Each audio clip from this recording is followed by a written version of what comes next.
Welcome everyone to Pune, where we have the Pune Grandmaster Round Robin Championships taking place. On the right of your screen is IM Aswath S. He needs a win today to finish his final GM norm and become India's 98th Grandmaster. On the left is a young talent from US, Kannan Vaidyanathan. He's rated 2364 and he will have the tough task of holding Ashwath to a draw or beating him. Let's see how the game pans out. Kannan takes his moment before the game to make his first move. What high pressure it is when you know that the GM title is just a few hours away from you. Many have faltered here. Let's see if Ashwath gets it. Pawn to d4 by Kannan. And Ashwath, what's the opening he is going to choose? Because when you are in a must win, you have to choose your opening carefully. He goes knight to f6. And Kannan plays pawn to c4. And g6 played here by Ashwath. Knight comes out to c3. We have the King's Indian or the Grunfeld. Aha, the King's Indian is loading. It's a very interesting opening choice by Ashwath.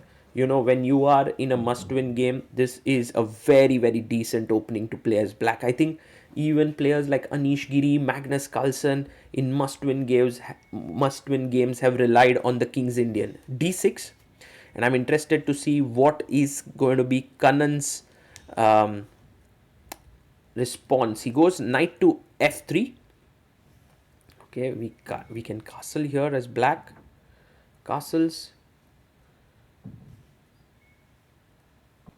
And h3. Pawn comes up to h3. And we have e5 played here. Now, very interesting move. Pawn to e5. d5. Very quickly played here by Kannan. And knight h5. This is a very, very sharp line. So, you want to put your knight on f4. And usually white goes g3, stopping it instantly, but does create a bit of weaknesses. If you see, black has already castled. And so f5 now, striking in the center. Usually white reacts with taking the pawn, because now naturally if you take with the bishop, g4 nets you a full piece. So pawn takes pawn makes sense. And Kannan knows his stuff. He goes knight to h4, looking at f5, also looking at the knight on h5. Knight f6 by Ashwath. Another idea here is knight f4. If you take here, I take the knight on h4. So knight f6 played. And you can see Kannan slowing down a bit, plays bishop d3 after 6 minutes of thought. Pawn to e4 to defend the pawn on f5. Forcing this, and bishop e2. Now, interesting weaknesses have been created. e6 square is weak, f5 is a bit weak. The knight can come here. e5 square is what black wants to access. That's why he goes knight d7, defending here. Remember, if you went knight here, then this is a free pawn. So knight f d7, knight g2. Kannan makes use of the f4 square, very important. He goes knight a6, angling to come to the c5 square. Now knight f4, eyeing the e6 square. That is weak. Oof, the game is getting so exciting. Knight to e5 by Ashwath. Fighting for the squares are both the players, but this bishop on e2 controls every square of the knight on e5. He goes bishop e3. And now knight to c5. Okay, d3 is something you want to look at, but for now the knight and bishop do a good job of controlling it. And Kannan even castles here. Nice. Okay, what is Ashwath going to do next now? It seems like white has a nice bind and white will try to play queen d2, b4, kick this knight away. Ashwath goes knight g6 and asks a question to the f4 knight. What do you want? Well, if you trade it, I'm happy, says Kannan. He's going to take it back with the bishop. His position remains pretty good. Ashwath takes on f4. And now, guys, believe it or not, pawn takes f4 is a much stronger move than the bishop takes. But is it easy for Kannan to find it? Yes! Whoa! He does it! G takes f4. Love it! He's going to play king h2, rook g1 and make use of the open g file. What a talented young boy. Amazing chess. And Aswath is facing himself in some difficulty in this all important game where he has to get his final GM norm. Pawn to a5 played, so that his knight on c5 cannot be kicked away easily with b4. Okay, I think Kannan's plan is simple. King h2, rook g1, double on the g file, and that's what he does. King comes to h2. For black here, interesting moment. King h8. He's also trying to take control of the g file. I guess black setup could be bishop d7, queen h4, and then try to put on the g file. He goes bishop f6. And Kannan goes for that plan, rook g3, and wanting to double here. We have bishop coming out to d7. And rook g1. He brings his rook to g1. I think it will be interesting to see now what is the next plan here that white can go for. Kannan goes for knight d1. A very, very interesting move. I think he wants to go bishop d4, b3. These ideas, bishop e8. I think b3 makes sense here. But he goes bishop d4, making space for the knight to come to e3. Very logical. Bishop g6 played by Aswath. And now waiting, b3 could be good, but he goes knight to e3. Kannan is slowly and steadily improving his pieces, trying to play on the dark squares. Bishop takes d4. And now queen takes d4. With a check, takes. Queen f6 is kind of a must here. So he plays queen f6. Time-wise, Kannan also ahead on the clock. And now he takes. He keeps a small edge here. But I'm wondering how to continue here. Maybe knight c2, knight d4 is one idea. h4 with the idea of h5 is another idea. Yes, he plays h4. A good move. I like how Aswath is just hanging in there, just being very tenacious. His opponent has made all the best moves until now and has given him no chance. Rook e8. Should we go even h5? Yes, h5 on the board. But that's the thing about chess. You must be patient. You must not hurry. Oh, it's my norm game. I need a win immediately. No, keep playing. Rook to g5 now. First time when it seems like black can try to push. Knight d3. Yes, rook g5 was a little bit hurried. The knight attacks b2, attacks f4. He goes king g3. And is saying like if you play knight takes b2, I have rook b1 to take this. So Aswath plays h6.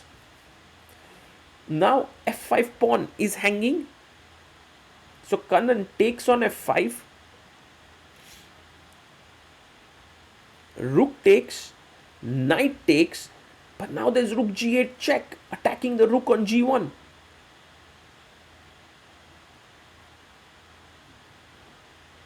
And he plays rook to g8. Okay, king has to go back to h2. And now rook takes g1. Already remember white is a pawn up. Rook g1, king g1. And now knight takes f4. You can take this pawn. Yes, takes it. Knight f4. Attacking the bishop and the pawn. Bishop g4 played. But now you can take another pawn. Or you can defend king h7. He takes on h5. It's also fine. And suddenly, from being a pawn down, black is a pawn up. Bishop takes h5. Knight takes on h5. And knight takes h6.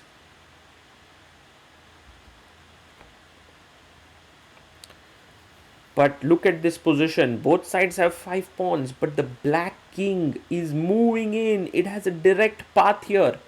So very good assessment here by Aswath, that he keeps his chances alive to win. A draw is not enough for him to reach the GM title. Knight d4. Should we even go in? King e5. But then knight to b5. He goes first knight f4. And his point is, if you go knight b5 now, I'll jump knight d3, then knight c1. Maybe king f1 is possible. Kannan does go knight b5. And he's looking at c7 and d6 pawns. What a knight endgame this is. Okay, knight king e5 first. Because if you take on c7, I have knight d3, b3, knight c1. I'll get one of the pawns. So king f1. And now knight to d3 makes sense. Aswath goes for it. Knight d3. b3 is a forced move. Otherwise everything's falling. b3. And now knight c1, attacking a2. He goes in. And here knight c3. You have to come back to defend. But then can the black king enter in king d4? But there's again a check. That's the problem. So he first goes a4. Whoa. Pawn to a4. If you take here, knight takes a2. Black is the one winning. So you maybe if you take with the pawn, that's fine. And king d4 comes in. Now attacking the knight and the pawn. Knight b5 check. Oh my goodness, what an endgame we are witnessing. And with the thrilling feeling of what will happen next. Will Aswath win? Will it be a draw? Knight takes c7. He must take on a2. The material is getting traded. Both sides are now left with only 3 pawns each. That's not much. King e2. I see this as a possibility. But then there's a check and you lose the pawn. So there are landmines everywhere. Knight b5. A mistake. He had to play king e1. Try to come this way. Aswath is winning. This is his first big chance to win the game and to secure his GM title. Take the pawn on d5. He takes it. King d5. And now it's simple. King e5. d5. d4. This is just very, very good. King e5. And of course, time wise, he has 7 minutes on the clock. Kannan has 1 minute. Okay, this has to be calculated carefully, but he goes king c5, not the best move. Kannan must play pawn to f4 now. It's very, very important. Push the pawn, that's the only defense here to create a passer. But he goes f3, and that's a mistake. Once again, a chance here for Aswath to go with a check. Knight c1 check is a very, very important move. Notice that if you take here, king takes f3 is a closer to draw. Is a drawn position. So you have to find knight c1. Imagine if the king comes here, then e takes f3 and the pawn is queening. So knight c1 check. You don't have knight c3, and the knight controls that square. And Aswath is thinking, whoa, man, I would be really, really happy to be in that room to witness this live. Knight c1 check. And he finds it. He's played knight c1, and now king d2, e takes f3. So Kannan goes king e3. He moves his king up, and now e takes f3. Now the reason why this position is better is because this one tempo is very helpful. Knight d3 with the idea of knight b2 and attacking a4. Okay, king e3 makes sense. Bring the king closer, and now knight b2. You've gotten that extra move in. a4 is hanging. You have to defend it. 2 pawns is just winning position. So knight c3, Kannan comes back. Now if you play king c4, there's knight e4. Suddenly this is hanging. If you play d5, knight d6 and b7 hangs. Knights are such tricky creatures. d5, fantastic move. Threat is d4 to win a piece. King d2. And now d4 should be okay. He plays pawn to d4. a4 is hanging, so you have to give a check. Knight e4 check. King d5 must. Yes, because in the king c4, knight d6, suddenly b7 was hanging. So okay, king d5, knight f6 check. Play your king to e5, even king e6, why not? And if knight g4, king f5, attack the knight, no more checks, push the knight away. Okay, don't take here because now king d3 and this pawn is loose. The knight will keep giving checks. So first he goes king d5, that's okay, he's not spoiled anything. But now come back here, king e6, knight g4. Whenever Kannan plays, go king f5, Aswath. Go here, push him even further, and now come back. Knight check, king e4, come in. This is the winning attempt. But Aswath goes wrong. He plays knight c4, allowing Kannan to come back. Oh my goodness, what a game this is. What drama. What drama. He goes king d3. Beautiful move by Kannan Vaidyanathan. He's found it. This young boy with just 40 seconds on the clock has calculated that he doesn't have to take the knight. He has to give up his knight so that he can go here and trade the final pawn. Insane. King c5. Aswath so close to GM title and is going to lose it here. King d7. Oh, blunders. a5 was the move. King b6 and king c8. Kannan Vaidyanathan misses knight d5, knight d7. If he had started with a5, knight e5, now a6 takes. This is straightforward draw. But he first goes king b6, allowing this, now pushes a5, and you can see his expression. He knows that he's actually missed it. Knight e5. And my goodness, India is going to get his 98th Grandmaster.